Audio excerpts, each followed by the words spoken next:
this is life and enterprise management. And so as a result, we want to make sure we work on both. We want to create a system that allows you to succeed in both areas, life and your enterprise. So what I want to really make sure that comes out of this is an evaluation of what your real gifts are that are going to fulfill you. Because many of you are living a script around your life that involves having an enterprise when really that may not be your true nature. That's not to say you can't do it. It just means you can do it and you'll be stressed out of your life, stressed out of your mind.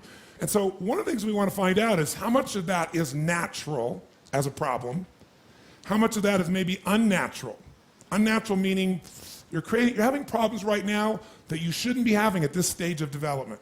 The most important element is for you to be able to do this, to be able to establish, most importantly, where you really are in your life today. Where are you? And where do you really want to go? What's going to create this extraordinary life?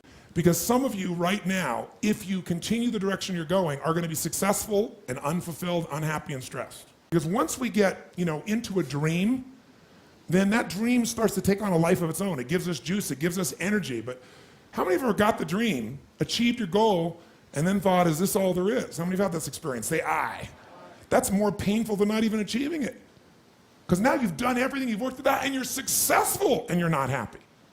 So for some of you, you're going to need to take a look at that. Michael Gerber, the guy that wrote the E-Myth, talks about why so many businesses, young businesses fail. And one of the things he says is most people are not really entrepreneurs, but they think that's what they should be. They think that's the sexy thing, that's the most attractive thing, that's the best answer. And what I say to you is you got to separate the vehicle from the outcome. What is it that's going to truly fulfill you? What is it that's going to give you that extraordinary life? What's going to make things magnificent on your terms, not somebody else's terms, not your father, your mother, your background? What is that really? Separate the vehicle, because there's many ways to get to that vehicle. But I'm saying sometimes you got to reevaluate what's going to really make you fulfilled. What is your gift? Are you an artist? Are you the talent that can produce something no one else produces as a skill or a product or a service or some impact? Are you incredibly good at management? You really know how to manage or lead people?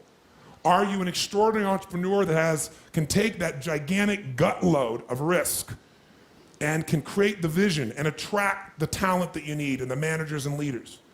You may have all three abilities, but which one really fulfills you the most is going to be the critical question.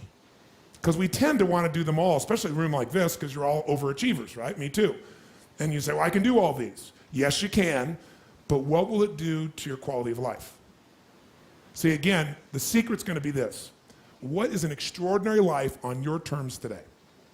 Getting clear about that. At this stage of life, where you are, where you want to go. At some level, you have a blueprint, a mindset, a belief system, a philosophy, a set of values that says, if I master this thing called my life or my enterprise, then I'll have this great feeling. But what's really interesting about life, I believe that extraordinary life, however you define it, has two master skills to it. The first skill is the science of achievement. Most of you in this room have achieved enormously at various levels of business or as an individual artist or talent or as an entrepreneur or as a manager or leader, as an investor. I mean, everybody in this room, most of you in this room, have really hit the jackpot by most of the world's standards, even though most of you think it's still not enough. But the science of achievement is a skill. It is a science. There are laws.